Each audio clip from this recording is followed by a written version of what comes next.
So the phenomenon of klapa singing, multi-part singing tradition of the coastal and island part of Dalmatia is a continuing and relatively old phenomenon, which was pointed to by researchers and musicologists at the end of 19th century.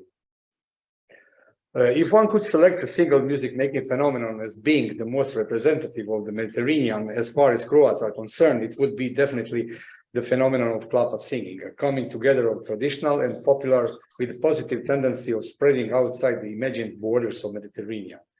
Over time, the character, music content, and style of klapa have been dynamically modified, freely adapting new changes. The phenomenon that started as occasional and informal, exclusively older male singing transformed into organized all-age, non-gender singing. Nowadays, this organized form of singing, because of its manner of presentation, is perceived as a style of popular rather than traditional music.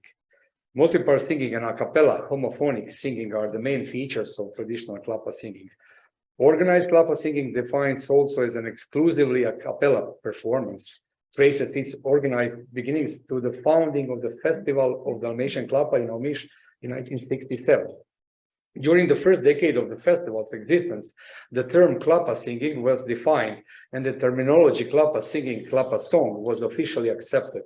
However, research and literature devoted to recent klapa singing deals with the intricate relationships between the construction of original models of klapa and klapa singing on the one hand, and various vocal ensembles with or without instrumental accompaniment that perform compositions of the most diverse types and origins and call themselves klapa.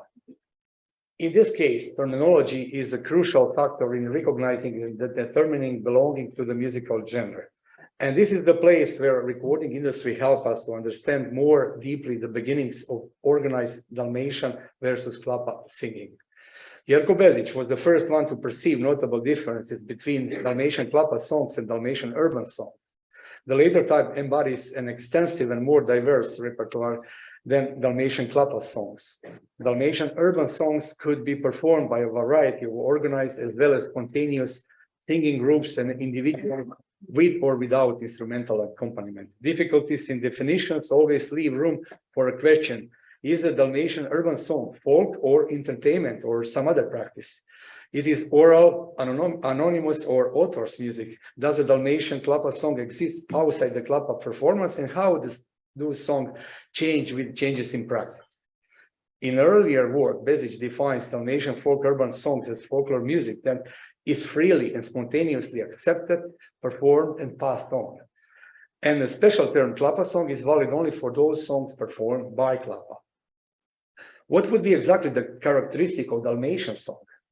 Dalmatian song is essentially a very simple musical creation in all its features, both in its melodic flow, in its original harmonic characteristics, its formal, metrical, and rhythmic structure. It is also manifested in development process, incredible receptivity and adaptability to various situations. Therefore, we have to admit openness, a kind of flexibility toward musical events, and its extraordinary assimilative power of acceptance and identification with all those values that support and encourage it, which are revitalizing and which enter into the framework of its autochthonous legalities. It seems to be far more cosmopolitan product of time and space rather than a sterile element from which it radiates some ideal exclusivity that does not accept and does not allow any interference on the side.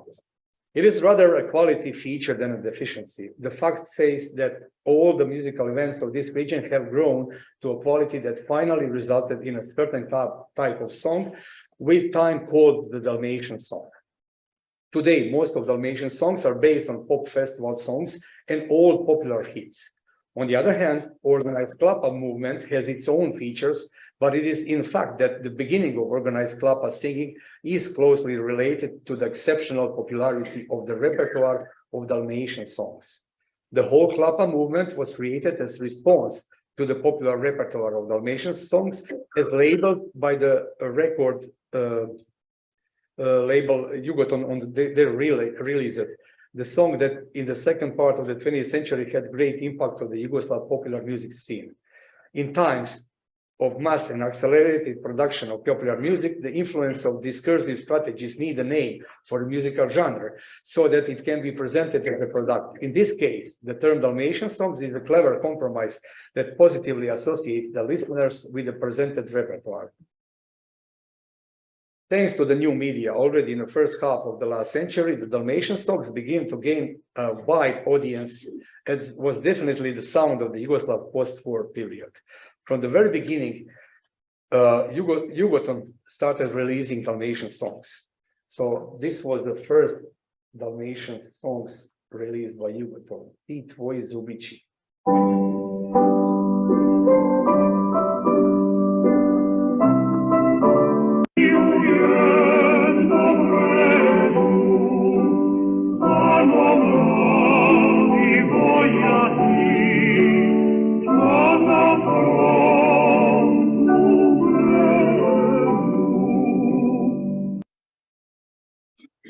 Ništa sam makar. Što sam ga? Ništa se ne vidi. So Jugoton started releasing Dalmatian songs. This first recording was a single under the catalog number J1001 with two Dalmatian songs, Ti tvoji zubići and jedan mali brodić, performed by Zagreb male quintet with piano accompaniment, as you can hear. From the very beginning of the record industry in Croatia, the appearance of this term meant music with its character and textual template is associated with a love, pleasurable life of coastal region and nostalgic exotic Mediterraneanness. This musical expression has a positive Westerness features in times where there was already an evident turn to the West in the new media space in which radio and the recording industry played an increasingly important role.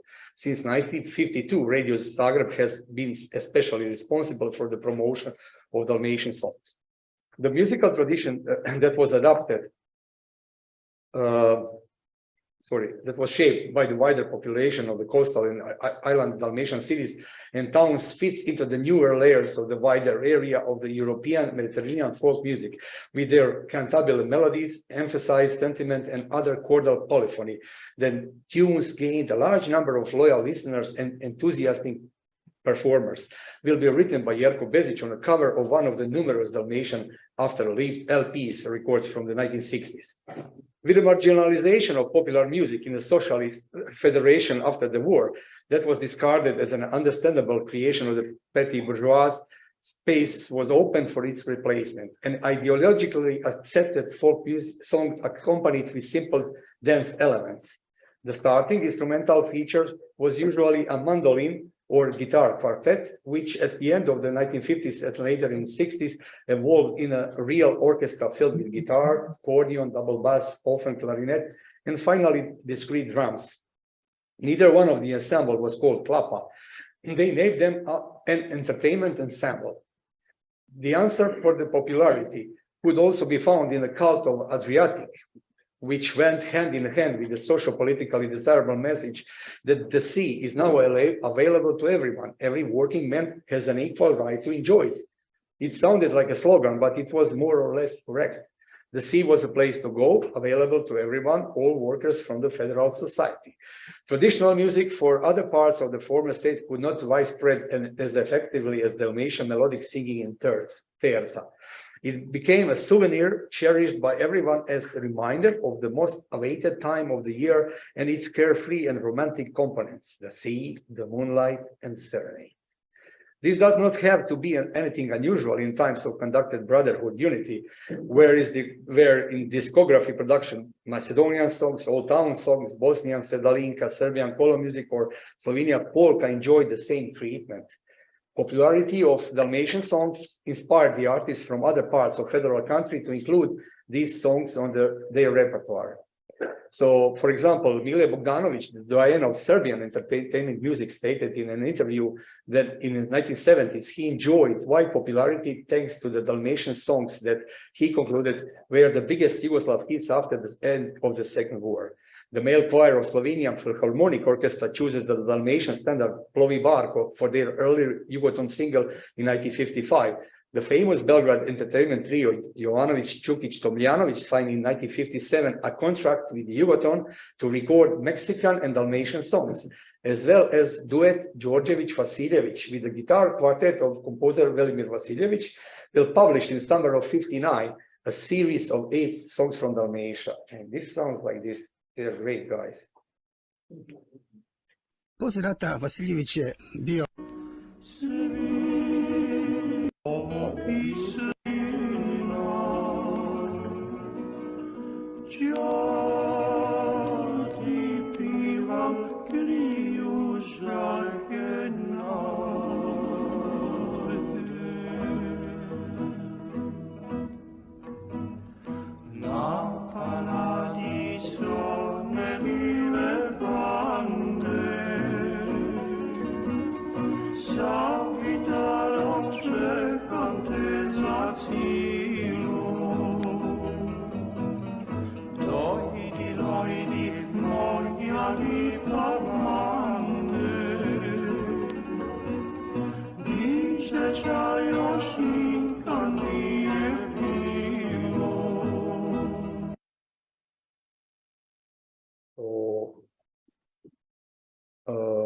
From the very beginning of the Jugoton production, a number of musicians related to the term Dalmatian songs appears.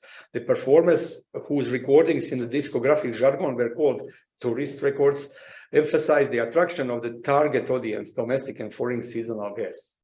Precise tirage from the 1950s are not known, but judging by the number of published titles that could be compared to the production of the most popular singer of time, Ivo Robić, the first distinguished ensemble that since the 1915 that Jugoton has open work order was named Grupa Dalmatinaca, who were the singers in Radio Zagreb choir, mostly people from Dalmatia who lived in Zagreb at the time. The leader singer Petar Tralić added his name to the ensemble that was after known as Grupa Dalmatinaca Petra Tralića. His younger brother Frane, melographer, arranger, and producer at Radio Zagreb, together with the academically educated singer and choir director Dinko Fio, was responsible for most of the folk melodies collected and then arranged. A similar manner that before them did prominent Croatian composers such as Jakov Gotovac, Ivo Tijardović, and Josip Hatzi. Tralić's concept was simple and proven. He followed in the footsteps of Silvio Sutlović and his brother Miljenko, who were already pop music veterans at the time. Their duets with mandolin accompaniment, the sound that recorded on Electrotone shellac records, was the real forerunner of the newly composed Dalmatian song. These are brothers, and we will hear one of the songs. This is one quote, actually, you will hear, and I think the sound will probably.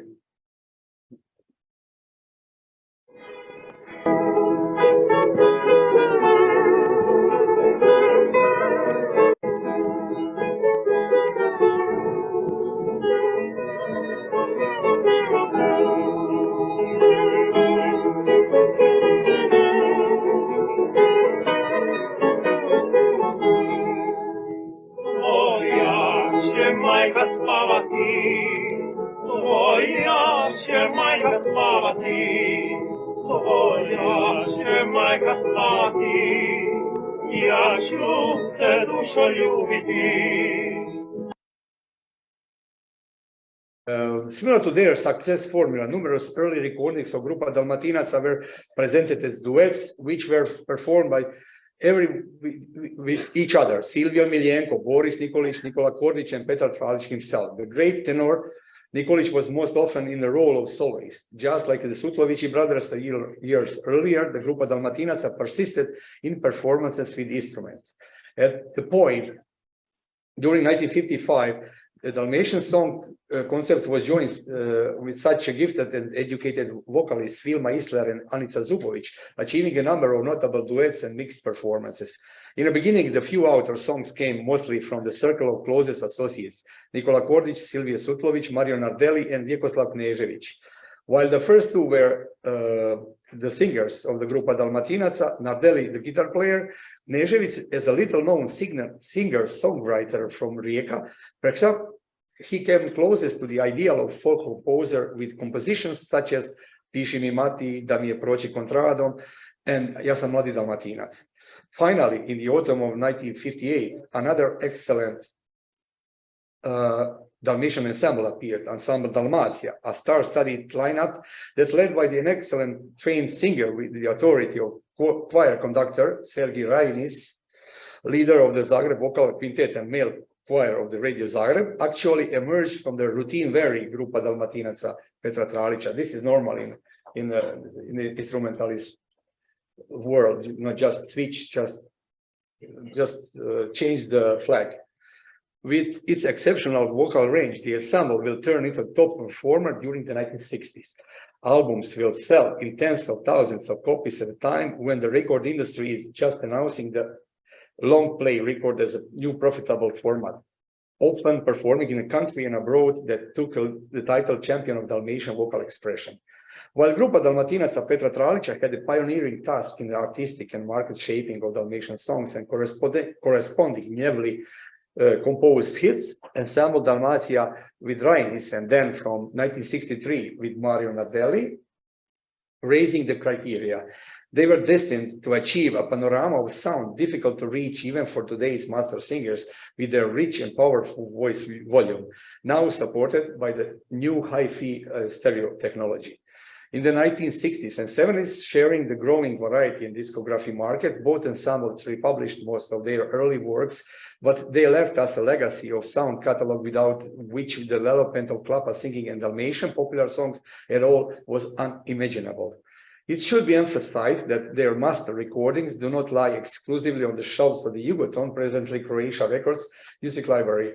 During the 1960s, when the exclusive relationship between publisher and artists was rarely insisted on, and then further on in 1970s and 1980s, collaboration of new discographers with these ensembles were seen as a matter of prestige. For example, Belgrade's PGP RTB collected in the first 2 decades of its existence since 1959, besides recordings of mentioned ensembles, almost all the prominent klapa groups, leaders of klapa singing, a catalog almost equal to Jugoton's. Thanks to this research, the terms the Dalmatian urban songs and the klapa songs get a clearer meaning that ultimately does not exclude but intertwine both repertoires. Instead of conclusion, I would like to play an example that recently came to my attention. Colleague Peter Hogg from Estonia was looking for the traces of original recording of the song played in Estonia and Lithuania. Of course, that was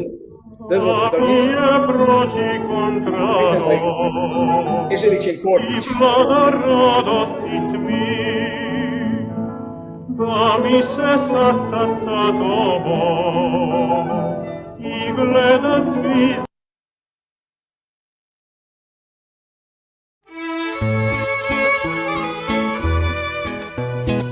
Ma käin, kallim sa kõigist mu haarel, kodulinn Split päikest täis, vee ääres päikese käes. Sa kiirab kirkais värves, nii mõttes ootamas näen, sind kaunist merede pärlid, meenuvad võõra. Ko keskeles bekeliaučiau, mintis tėvynėn parves, o nuostabus mano krašte. Nuolat ilgiuosi tavęs, kampelį širdžiai. Questions and research will follow. Thank you very much.